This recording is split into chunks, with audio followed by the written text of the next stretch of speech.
I'm Cate Wright. I'm the Senior Director of Creative Strategy at Monks. I've been in advertising and agencies for over 9 years, which is pretty exhausting, but I did bop around a lot, which is why I wanted to show you the breadth of my experience. I actually started in experiential and followed kind of where my client's investment was going to digital. And over time, kind of built up my performance chops. Always been a creative strategist, but that's meant a lot of different things at different agencies. So it's nice to work across agencies. You get to pick up lots of different skills, and those different environments challenge you.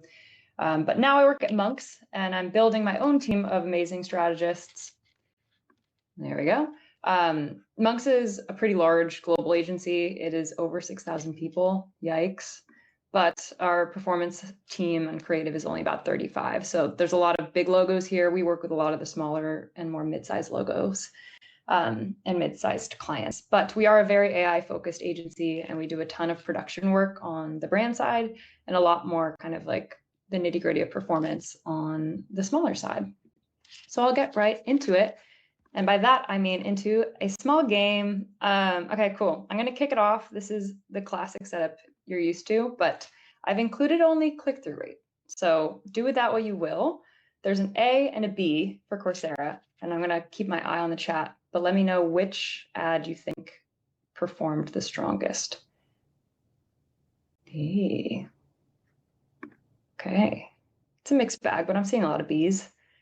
Interesting. Okay, it's funny everyone goes in waves where it's like the people influence you that are above you.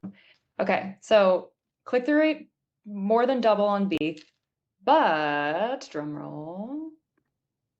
Despite the similar spend, actually the ad on the left was the stronger ROAS and cost per acquisition winner. Last week we talked about kind of every loss is actually just a learning. So we did technically unlock a learning through this, even though the winner that we scaled out was the one on the left. And that was creative as targeting, which is a pretty cool learning to see followed through with data. So this is a screenshot from Motion, but this ad featuring female talent drove a lot of impressions towards a female audience, 25 to 44, let's say. But it's interesting because that means we can start to target incremental audiences we might not be reaching with some of our bigger hits. So knowing more women were reached was a learning, and we continued to scale the one on the left, but it did mean we could test further into one on the right. So exciting and an interesting way to tell a story, even when an ad loses, which kind of leads me to the thesis of today, the career unlock, making data matter, turning numbers into narratives so that you can build trust with your clients and also move up in seniority in your career.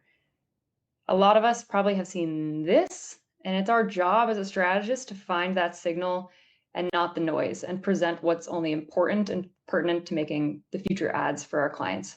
So that big unlock comes from moving from reporting what happened, just kind of like regurgitating, like these are the top ads, etc., to explaining why it matters and what we got to do next. A lot of that has to do with storytelling. So the data doesn't win the room, the story you tell does. And as a strategist and as a leader of a team, a lot of that has to do with how you're positioning that data. So you can make it matter, and then you become indispensable. Obviously, we all want to be indispensable. Agencies are volatile places. You want to be the person that provides value. And the way you can earn that trust is reporting with regularity. This is a huge underpinning for my entire team. Reporting consistently signals to your clients, to your team, to your paid managers that you are an extension of that performance team. You're tracking the performance, you're close to it, and you want to tell different stories at different times so that you are adding new value throughout kind of a quarterly cycle or whatever that looks like.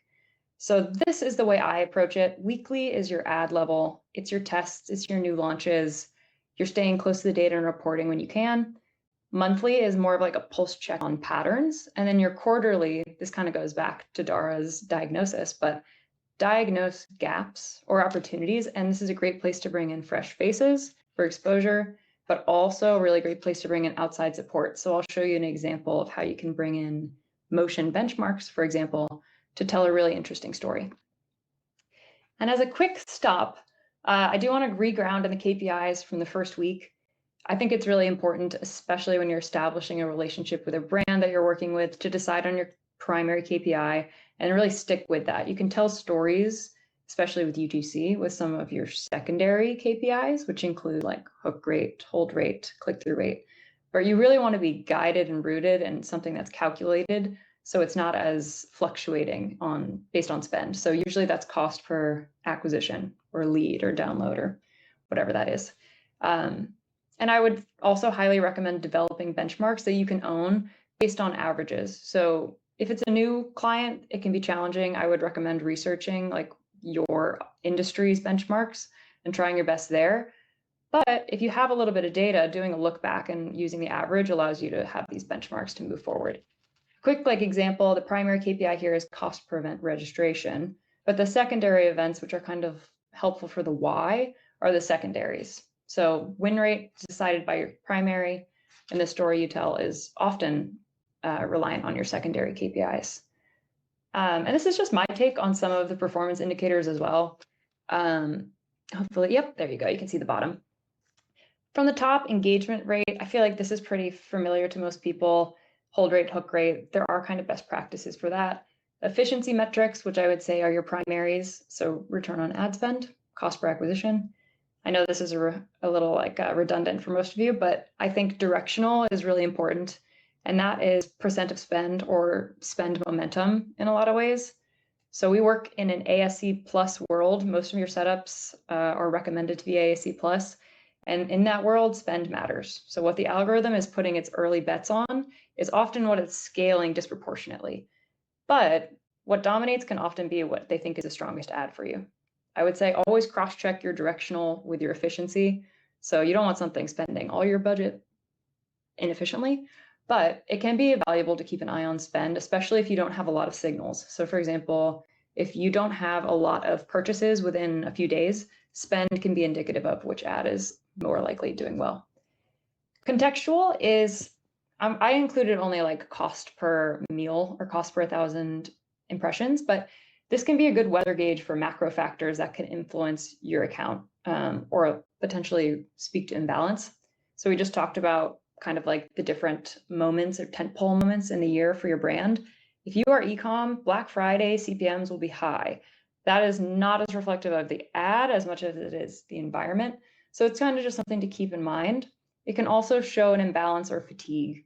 So if CPMs start to creep up, you've kind of exhausted your low-hanging fruit audiences, the cheap gets, and now you're starting to get more expensive audiences.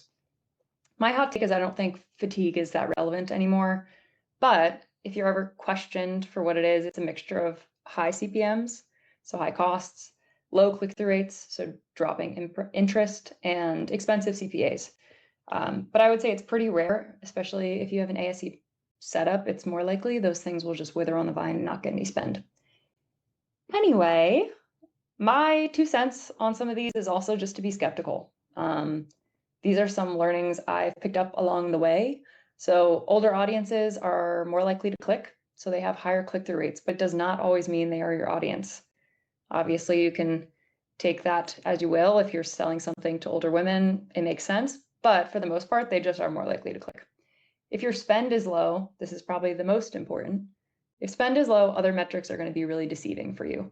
So you have to take with a grain of salt what metrics are when you only have a test with 3 ads, because if you have 2 ads, 3 conversions. If 2 of them go to something, it's 66% of your conversions. Obviously, that is not super honest. You have to let things bake and cook. Click-through rate, not always indicative of down funnel conversions. The example from the quiz at the beginning is a good example of this. Like some things are more effective at convincing people further down the funnel. And then average view time, I would say look to your hold and your hook rates, because usually people are looking at things for 2 seconds because we all have attention spans of gnats, myself included. So I'm going to get back on track. We have the 3 types of reporting that build trust with your clients and do different things. So weekly reporting, in my opinion, is looking at your recent launches. You could be focusing on single ads that are really interesting. It could be early reads on tests. It's an ad level view, and we're going to get more macro as we go up. So weekly. Example of a weekly, and I'm going to send my presentation through if you ever want a screenshot or anything like that, but deep diving into a new ad. So this is like an ad that you've invested in, you've put some persona research into, whatever it might be. This is how you want to present that ad so that it gets the attention it deserves. Always have your platform and dates. That's like table stakes for someone who's dropping into your deck. Your headline is very important and it puts your ad into perspective. You want to give potentially your opinion. You want to include stats, comparative stats if you can. We'll talk more about that. Your visual, I didn't add the GIF because I forgot, but if you have a video, add a GIF because that allows people to kind of get a sense of the pace or what your hook might be. Otherwise, statics is great. And then video analysis, I always find this to be a really interesting nugget in the Motion platform. When you click into the ad and into ad insights, you can go to performance, check out the drop off. And I think what's even more important is what's happening at the moment of drop off. Like how much information are they getting pre drop off? That's important to either like your product sale. If you have a kind of like key selling point, are they getting to it by the time they're dropping off? And then KPIs. So if you have your benchmark KPIs we talked about, how does this compare? Is it within range? Is it maybe lagging? And then your audience is also a really interesting thing to take a look at. And you can do this either by link clicks or impressions if it's still early for your ad. Yes, Kathleen from my team shouting out that you can use Adobe Express to get videos into GIF form or a janky internet site as well. The next kind of weekly reporting example is actually more of like you don't have a ton of actual conversion, but you do have a wave of new launches you want to take a look at. So spend being kind of like that directional metric here is going to be where you're kind of like lumping things. And you can make a lot of good inferences based on that. So again, you've got your table stakes, platform, dates, headline, your visuals. And then what we have here is like spend zones. So if it's going to take a while for a conversion to happen, especially if you're in B2B or if you kind of just have like a higher priced item or et cetera, this does allow you to take a read on the early signals. So I like to lump them into this kind of zone because often those low spend ads within a week, they're not going to continue to spend drastically. And then I would always include insights. This is part of like the Motions like sample they sent you of templates, but it's always a good place to add your observations. Try not to make any huge assumptions when you're making these, but include your insights and compare them to best practice if you have best practices. The number one rule for kind of like keeping things simple, I would say, is leading with your headline. So your slide title says your insight, not the topic. And that's the same kind of hierarchy you use for designing ads. It applies to slides. Unfortunately, in the agency setting, deck building, slide storytelling is just a huge part of your job. It's a great skill to master. And what that might look like is you're not trying to tell people mid-funnel results, campaign performance, spring dresses. Assume everyone has a short time amount. This is our weekly. But more of maybe like UGC is 12% more efficient than branded video. So that's comparative. We're missing high intent users on mobile. That's more of like an insight that could lead to a lot of discussion. Spring dresses drive 50% higher click-through rate. So generic to more specific is going to be helpful. And you want every slide to kind of have like a single most important point to take away. Now we're moving to monthly. So we were on weekly, we're now on monthly. We got to go bigger. It's less ad specific and it's more a view of your ad mix and your portfolio. So an ad mix is like taking that zoomed out view of like all the ads that are running in your account at a time and identifying kind of the onlyness factor, where you might not be messaging, personas you might not be attacking, that kind of thing. So what's working, what's not, it's like your ultimate pulse check. The thing that I think is the most valuable on a monthly basis is just curiosity. You want to anticipate the questions people might ask based on kind of like some of the leading data you're providing. So for example, these two ads, I know we talked about them in the preview. How is creative affecting our targeting? Could be an interesting thing to look into. It might send you down a rabbit hole, but oftentimes really, really valuable stuff comes out of rabbit holes. So who's this reaching and why is it efficient? Is it the hook or is it the fact that 70% of the audience for my ad is women, or is that kind of like a cart before the horse situation? It's nice to add elements that might anticipate what a client or a paid social person on your team might ask and come with that preemptively. One example of that is in Motion. There's the persona analysis tool. So let's say you click into that and you use your monthly to identify pivots or gaps. So for example, this shows that we've got quite a few personas that we're targeting against in a bottom funnel campaign. You want to be finding your scalable opportunities. So this isn't a perfect slide, but it's really simple and easy to take away. We should be shifting volume to support parents and business owners. 56% of your spend is currently supporting personal budgeters. And then you're taking a look at these opportunities where it's affordable, there's high interest, the thumb stop might be a lot stronger, and you want to identify where you can then, I guess, exploit that, which we were talking about. But include your recommendations. You can also, I think the insight here is fairly simple, but this is a great example of just identifying your pivots in the monthly. And this is a little bit more macro than, let's say, comparing one ad to another. So you've kind of lumped them. Is it real time or cohort based? So the persona analysis will use the Motion kind of like automated clumping here to identify your personas, but you can also do that manually via tagging. One seniority hack I think of as like you move through your career is thinking of your portfolio or ad mix. If you're auditing a new account, let's say, it's really important to take a zoomed out look and see, like, are we covering all the best formats for our industry? Are we talking to a lot of different personas? Are we too narrow on one persona? So thinking in that way can be helpful.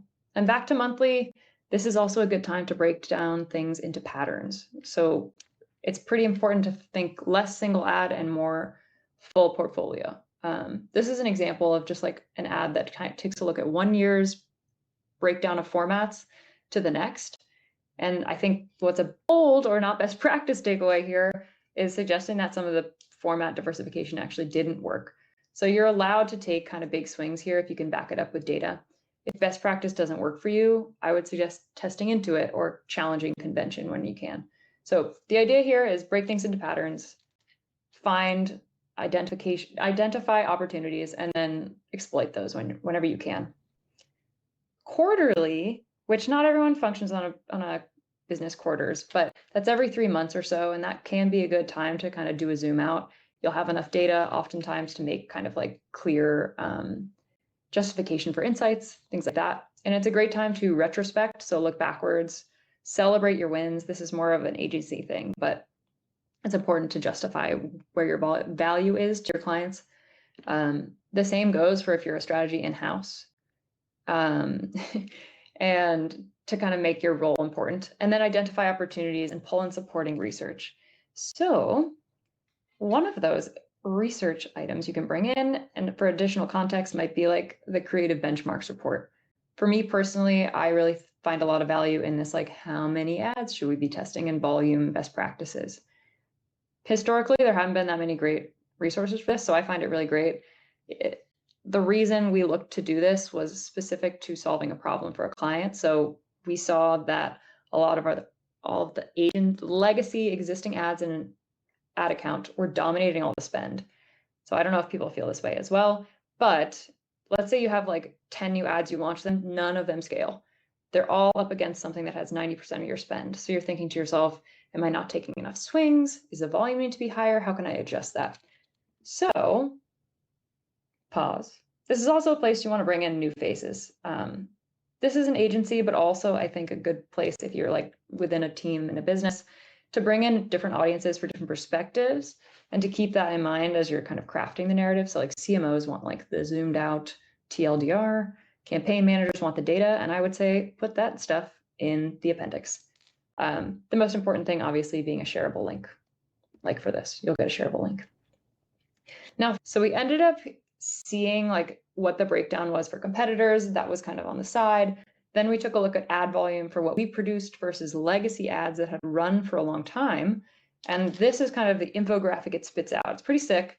It's a great way to see the volume and the breakdown. So like, I believe this little dip before it becomes majority pink is where we started entering the picture. However, the challenge for this client is that these are still 80 to 70% of the spend going towards legacy ads. That's a problem because this is a fairly common recurrence, which is the volume of new ads is too low to challenge legacy ads. When you're an agency, every ad costs money to make a lot of the times. If you're by yourself, you're cranking out ads, it's just a lot of effort.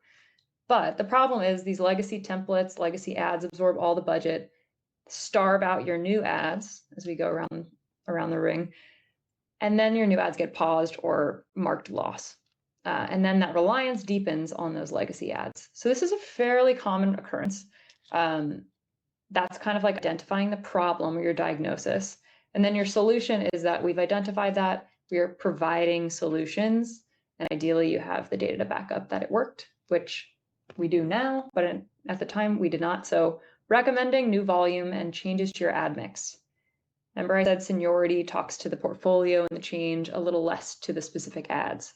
It's unlikely that you're going to have one ad that's going to be your unicorn that crushes it right out the gate. So you need to think more holistically and higher volume. So some of those strategic shifts that we've made, we've temporarily paused some of those big ads that had a ton of spend.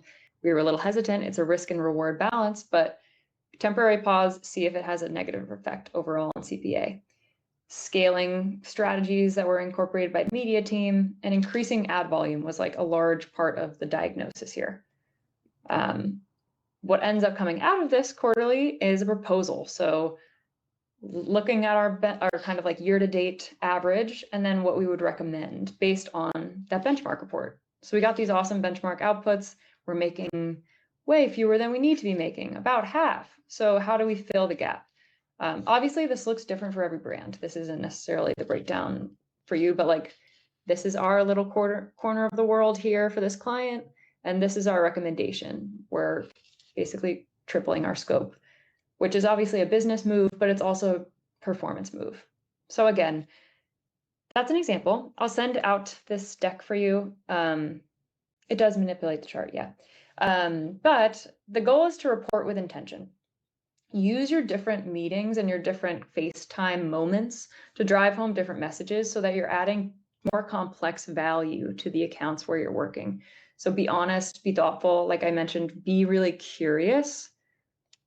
And use your weeklies as kind of like the staying close to your ad level, your monthly to stay close to your portfolio mix and the patterns. And then use your quarterly to be thinking like on an account level.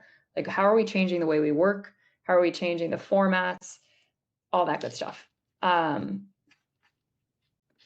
Fabulous. That is it from me. And I'm happy to kind of like shift over to questions and stuff.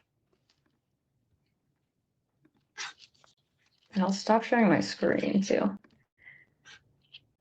Cool.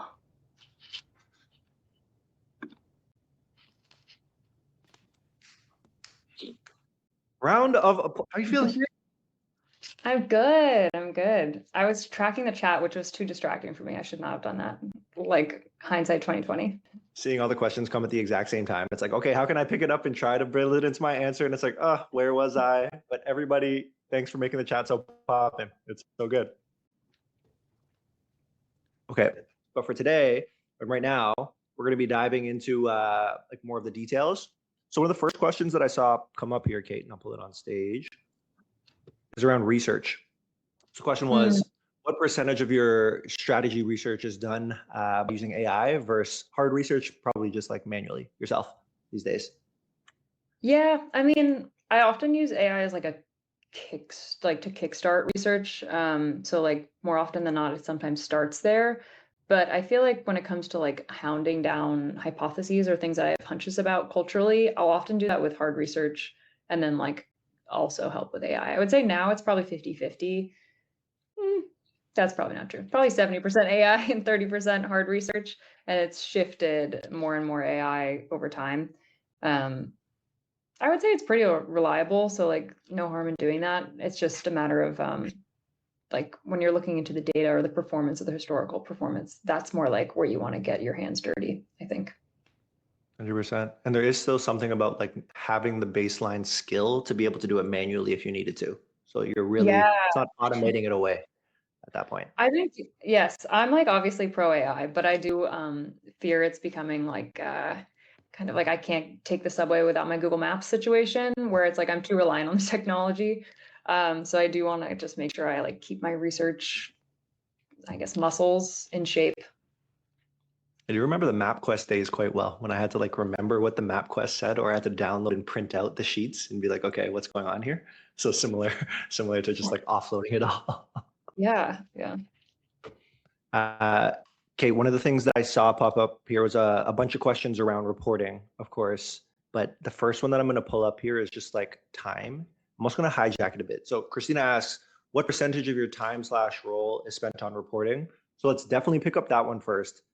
But then I'm going to have a follow-up more related to like the structure of your team and how do you structure the role and responsibilities for what people are tackling. Yeah. I mean, so my role is ideally doing a little less reporting than I once did. So I have a team of 5 senior strategists that work with me, but they are basically like self-autonomous on 3 to 4 clients at a given time. So they're doing the reporting, the ideation, that kind of thing for their own clients continually throughout the month. I also am on clients, and I would say the reporting probably depends on the client's ask and also their media spend, like setup. Some setups are more complicated and require pulling a lot more. But I would say ideally, like maybe 30 to 40% of time on reporting and that's like building in a lot of like fire needs air. You need to like have some time to strike inspiration. So if you're looking at data and just like rinse and repeating, reporting the same stuff, you're never going to take the time to like zoom out and play with the motion tools or be like, why is that still dominating the spend? Or why is this that way? So 40% with the ability to flex, like, whatever, 10% when you're really curious. And I think now more than ever, thinking of ways to iterate and to come up with new concepts is really challenging. So I only see that part exploding more, especially as more of reporting can get automated with like weekly reports being automated or, leveraging tools better. Yeah, I really like that. I don't know if this resonates, but what I'm hearing is like reporting almost services your clarity at the same time. Like if you're just putting it on autopilot and not paying attention to it, like it's no point really. But like if you are doing it to gain clarity of what should we do next, what should we make next, it's very strategic in that sense then. So I think that's the way that I've interpreted what you had mentioned. Yeah, clarity is like name of the game. Best word for a strategist is like a lot of people don't have time to distill what you need to distill. So like it's okay that your time goes to doing that, especially if there's value. So this is such a good one. I'll pull up another question that I think will bleed into what we just went through. But Caroline asks, how do you consolidate the data if it's coming from so many different people on your team? Yeah, I mean, I guess I'm curious for this person, like what they mean by like the data, because the performance data is probably like streaming in ideally in one place. Maybe you have someone who's sending you an export every week, which would be like an interesting way to approach it that you'd probably want to automate. But if you have kind of like client feedback coming from one place, you're getting consumer insights from one thing, you're getting like your data from something else. I mean, this is like a cheat, but we do use Notebook LM and like equivalents to kind of combine that so that there's like an ongoing track basically of what we know to date. That can be like the easiest mindless way to do it is like automate that. If it's you kind of like trying to captain it yourself, I just find that it becomes overwhelming and it's hard to keep up with, like, especially an ongoing stream of data. But if you have like SEM coming from someone and social coming from someone else, I would work towards trying to build like dashboards that can combine that data. 100% always worth it, even though it's a pain in the ass to do. It's like, it's got to be done. Something else this makes me wonder is for everybody here, we've been mainly talking about like communication in the sense of the ad is the communication. Like how do you visually show that, textually, auditory, show all of those different things. Cate, the piece that I'm curious about now is like in the role you're in, there's almost a sense of communication across your team. And like that clarity, like we mentioned earlier, and internal communication becomes so important. So I'm wondering, I'm taking a little bit off track here, but I'm wondering if you have any tips for folks on how they can hone their communication internally as they're navigating their new roles. Yeah, I mean, I think one thing that like signals seniority is brevity. So like rather than, let's say you like slack every stream of consciousness, like it is important to like take a beat, consolidate what you want to say or what you want to ask. I guess that's like a little basic, but it's important and it's still something you see happening. So like make every message succinct whenever possible. Goes back to that kind of clarity point. I think you can be a little bit more like casual with conversations and like knowledge sharing, especially if it's like within your strategy squad, or like within your client team even. But yeah, that's a little bit where my head goes, is like be kind of mindful about what you're sending, not like on ice, on like on thin ice, but just like is what I'm sending important, or like could I have researched this myself? I mean, that's another thing. It's just like always look for what you want first. Like my company uses Slack, and I just search everything and before I ask for anything, I just search to find it myself, because people are busy, and I think like you don't want to be the person that always takes. You want to provide value too. Love it. Yeah, everybody's tuning in. There's almost the mixture of like who is a trusted thought partner AI could be, or your inner strategy circle could be. And it's just like anyone else involved in this process. It's like that process of getting clarity will allow you to simplify the crap out of whatever you're doing. So I think the wisdom there is greatly appreciated. So the first one is we got to give some love to people just getting started on the meta side. So it's a basic one, but we're just going to jump into it here on Tiffany's end. So what is ASC? Let's talk about it. ASC it's a setting. So Meta has the ability to run manual ads versus advantage shopping campaigns. So Advantage Plus. Advantage Plus is kind of like let the algorithm do the work. The targeting is broad and the algorithm will find your audience for you. The old way of doing it is manual. So like you have an ad for boat shoes. You want to put in like men living in New England who, well, not exactly, but that's all I could think of. You're inputting a lot of your interests, and it's like you are doing the targeting. A lot of the times ASC Plus can be more efficient. It's also a nice way to like find incremental audiences, incremental meaning like net new to you. So you have like your baseline, and then there's incremental, which are new people. But Advantage Plus is that algorithm setting essentially. There's like kind of best practices to how to set up those campaigns. So like more ads is better, different messages, higher difference in the visuals. Those are all kind of like meta go-tos if you're going to choose that path, which I'd recommend if you're like new, maybe test into it. Depends on the product, but you're more than likely going to see those work. It is important to do your initial test where you play with campaign setup.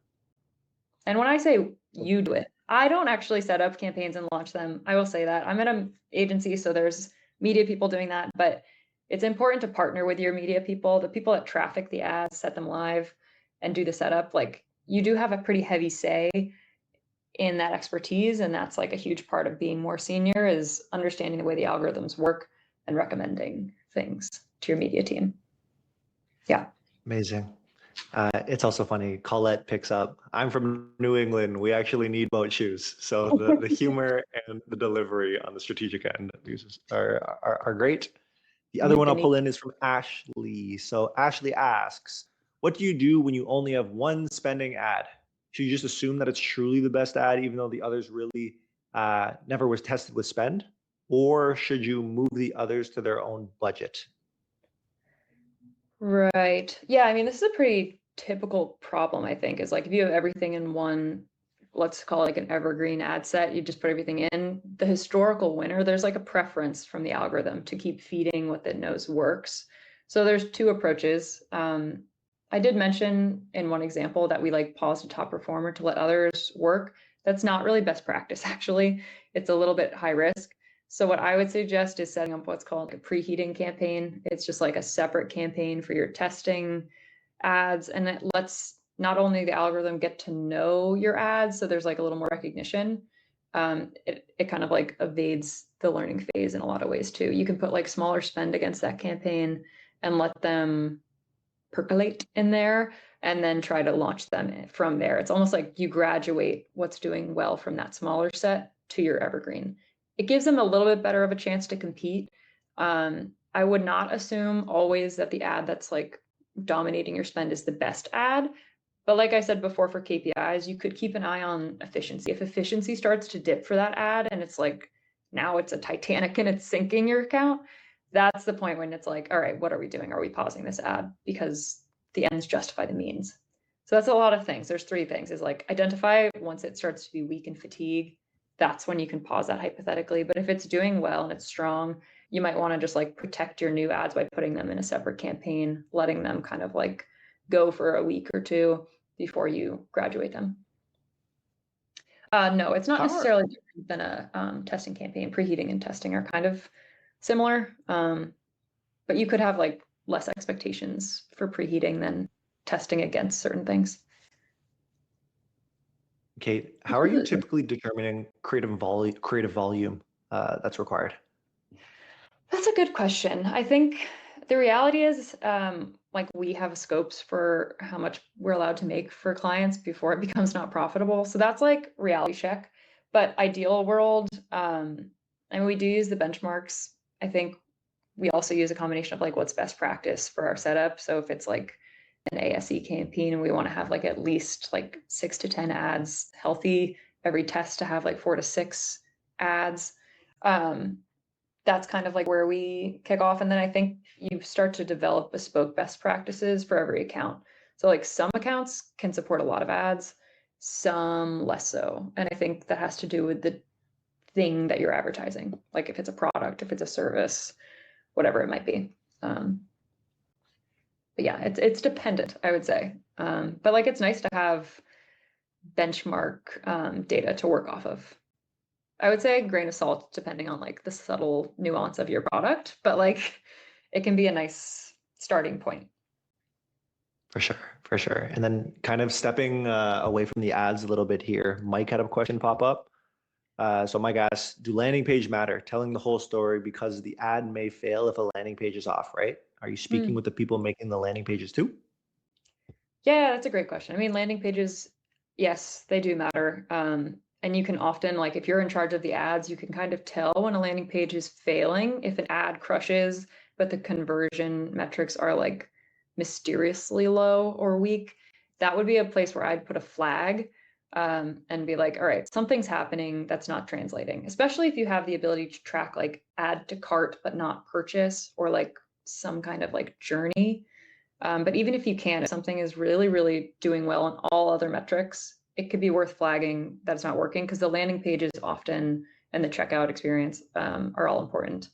And I would say we probably could do a better job of that. You don't have to design an ad that looks just like the landing page.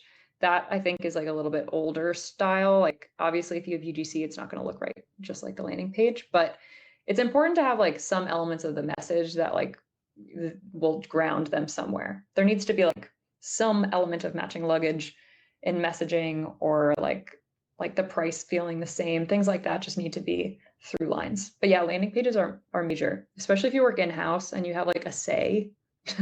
Not that I don't have a say, but you have more of a say. I would lean into landing pages and optimizing them and testing them. Like you're a strategist, you can test landing pages. You're not just making ads. So, Cate, the next one here is from Eric. It's been upvoted 26 times, and I think it's going to be digging into like a consulting hat, maybe just with the types of clients you work with. But Eric asks, how can we apply all of this to small local businesses? Everything is based on these massive national or international budgets, and we are a local business that can't make 180 ads. We are lucky to get 3. Okay, so small business is the first part, then local on top of it. How would you approach it for folks in the audience like this? Yeah, very popular question. Congratulations, Eric. This is a good challenge. We actually do have some clients that have really, really small scopes and only run like a few ads a month. The challenge with those is like, I would make a testing roadmap for a client like that, because you want to get some kind of learnings where you're like, you don't have the benefit of spaghetti at the wall, tons of formats, see what sticks. I would like force your learning so that you're always working towards like a buildable next step.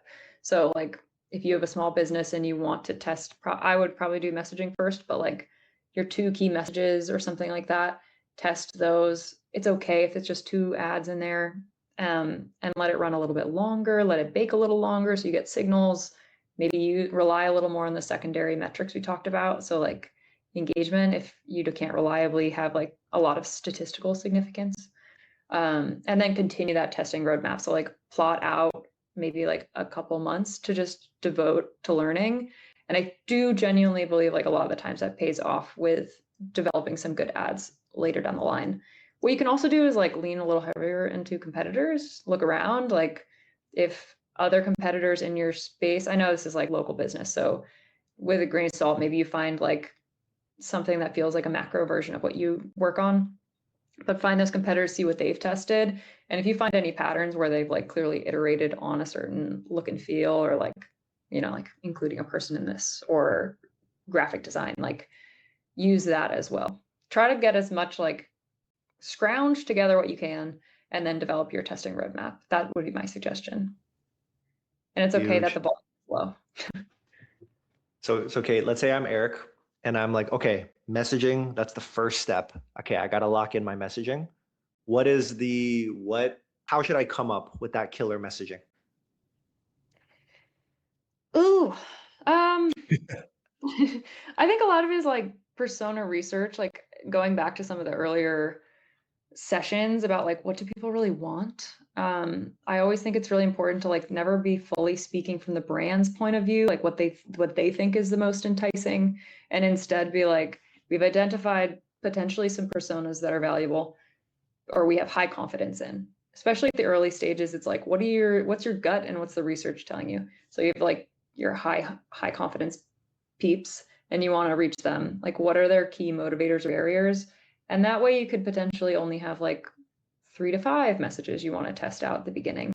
And I think in the paid space too, like any of those that have implied urgency is a good place to start. It's like psychological, but it's also, I mean, like what gets you to click and what gets people to click. I love it, Cate. Yeah, Eric, you got the playbook right there. You got the playbook right there. And then, like Cate mentioned, it's inspiration on the visual side. So whether it's looking at other brands or whatever it might be, pair those things together, let it fly, see how it goes, and test your hypothesis. Yeah, I'll also add like if you have a small business that has like some organic going on, like you could try to find learnings there, like who's engaging a lot with you or like who are you reaching? Because that's free learnings for you. I love that so much. So a lot of people have been asking about service businesses a lot. And I'm just like, hold on, what service are you guys offering? Is it like an HVAC company? Is it like a cafe? Like, is it a No, lawn care yes. business? And then on TikTok, I know we'll see a lot of different just organic posts like blowing up. It could be someone pressure washing the crap out of their sidewalk. So I feel like organic gives so much inspiration for these types of businesses on what it can look like. Yeah, organic's great. I feel like that's probably what's coming up next week. But yeah, could be very cool. Cool. The next one I want to pull into here is a little bit more about your journey. So Amanda's question, I'll bring it up on stage. So Amanda asks, how did you start your career as a creative strategist? Was that how you pitched yourself, and did you have a creative portfolio, or just talk to us about your journey? Yeah, that's a great question. I mean, my first role was a creative strategist, but I would basically call it like a peon to a creative director. Like it was like a very junior creative role, and that's just what they called it. And that was in kind of traditional experiential because I knew I wanted to do advertising, but not exactly where. So I started working on a digital team, and then from there, actually went to like a really small agency based in Brooklyn. Shout out Twigio.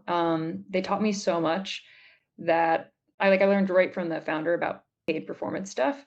And that's where I was building my portfolio the most. Like I did have a portfolio from my experiential, but I mean, looking at it now, it's totally irrelevant. But it's important to document your wins because like you got to sell yourself in every room you step into. So I would say like one of the best things to be thinking about long-term career is like what's like the summary of this chapter of your career? What did you like take away from here? What did you work on? Like be tracking those moments of wins in both your resume and on your LinkedIn so that you can build your portfolio. And like if there's ever you make like an ad that crushes, ask for permission to have that in your portfolio from the client or your brand you're working on. Like just save them in a folder. And then like you could vibe code it, you could do whatever you want. I think I have an old Wix that's really not updated, but like I put a Wix together so that on my resume it has a website and you can see some of the ads that I contributed to. So yeah, my Wix is old, but she exists. And LinkedIn becomes more, I think, important the more senior you get as well, is self-promotion, which I hate, but you got to do it. Yeah, it's part of it. It becomes the distribution side of things to getting yourself out there. Yeah. Okay. The other piece there is, I think you had alluded to some of this, but there's been a lot of folks, including Kathleen, who are asking for advice. So it's like, what advice would you give yourself at the beginning of your creative strategy career, or anyone out there, knowing the situation in 2026 on May 5th? Yeah, I think, I mean, you have the most resources you ever have. So that's the good news, is like you can be more prepared than you used to be able to be. Like, I think creative strategy was really amorphous. And like in large part, I think due to Motion's resources, like it's developed, and you could be really locked in on like LinkedIn and X to start being a sponge. So like being a sponge is one. That's kind of every job, obviously, is just like where am I, like how much do I know? How can I like get as deep into this as possible?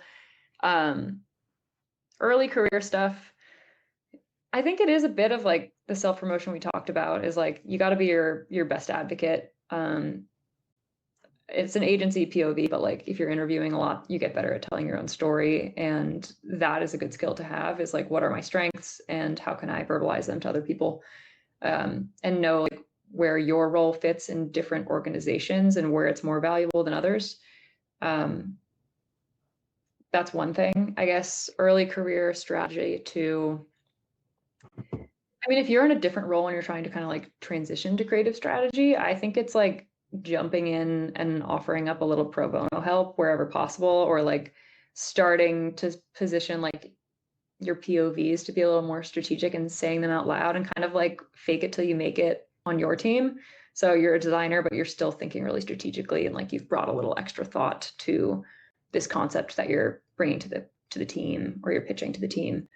So that's a couple things. It's challenging, but like, yeah, those are like I guess they're a little cliche, but those are my main thoughts. Have you been agency side for the majority of your career? Yes. I was at Meta Creative Shop for like 0.25 seconds before they had a massive layoff. But it was cool. I mean, it gave me the resume boost, but yeah, I've been agency side, which is like comes with its own challenges. You get the variety, which is so fun, of different clients all the time. But that comes with the risk of clients churning, or like, you have to be really competitive with cost, and especially in performance. Like I think the burnout's high because it's, you're always chasing the high of the best ad you just made and the performance. So yeah, I've always been agency side, for better or worse. Yeah. No, honestly, I think it's like the multiple perspectives is always helpful to be able to see how different clients in different industries start to operate at different sizes. Like not a lot of people get that type of exposure. So something's like quite beneficial in shaping a strategic perspective at that point. Is what I think. Second. Yeah, second. One of the things I'm wondering about, Cate, is like often for everyone in the audience, like with AI coming to life, a lot of times we focus on talking about like AI systems and automation. And then one of the narratives that I think is died down a bit for a while that popped up was this idea of taste. Like taste is everything, because AI starts to manage away like the mundane. I'm curious if you have an opinion on that one though. Like it can be quite divisive, but I'm curious if you have a stance on the idea of like taste is everything. I do. I mean, ugly ads sometimes work. So like taste is everything, relatively. Taste is everything when it comes to like working with clients, I would say, more than anything else. Like a lot of clients just say no to things that are ugly or too risky. I mean, it's an art to convincing them to try it, but I would say for the most part, like taste is kind of your strength. And as you develop like bespoke best practices for every account you work on, like what you kind of know works for them versus others, like maybe that taste changes per account, but like, what's going to sink or swim. I think it's important to have like high confidence, and you develop that with taste. And then like, maybe in my like high school art class, there was something about kind of like feeding yourself the type of stuff you like. So like obviously be engaged with the paid social world, be open to lots of ads, and like let yourself react to them in the wild and like see what like catches your attention. And I don't know, also feed yourself beautiful things so you're not always seeing ugly ads. But yeah. The balance. Everything is always the balance. Okay. I love the take. Everybody, we have time for a couple more questions. If you haven't, get those upvotes in. But I think this bleeds nicely now into what you had mentioned about like working with clients who will say no, or even internal team. So Jessica asks, in addition to reports, how do you approach educating clients and internal team members about creative strategy insights, benchmarks, etc.? AKA, how do you help them understand that creative strategy matters? Yeah, I mean, I'll say it's less challenging now to get people to buy into creative strategy because it's such a hot topic. But like getting them to buy into kind of like insights, benchmarks, etc., I think it's all done through personalizing the lens. Like they only want to hear how it pertains to them. I don't think best practices, full stop, do anything for a client or a team. So like, how are you applying the lens of their situation to that? But I do have like, I mean, like for those weekly meetings, for example, if it feels like I need to hit like a reset with a client, I'll spend a whole like meeting talking about like educating them on kind of like the best practice or like realigning them to like either how we've changed the testing setup or how we've like devoted volume to certain things. Like those pulse checks for monthlies can happen more often if it's needed. And that's the place where it's like, okay, let's remember why we're here and like maybe what we've been not doing as well as we should and like redirect. So like that's the pivot point. And I think those are great opportunities to get them more bought into your point of view. Because to the point about like being the person they turn to all the time, you want to be regularly reporting and like giving them your opinion because it comes across like, especially if it's expertise, they're going to start to trust you more and more. And like, there's a huge value, unspoken value into being the person that like is forthcoming with really interesting like perspectives or challenges or ways you would want to change the process. Huge.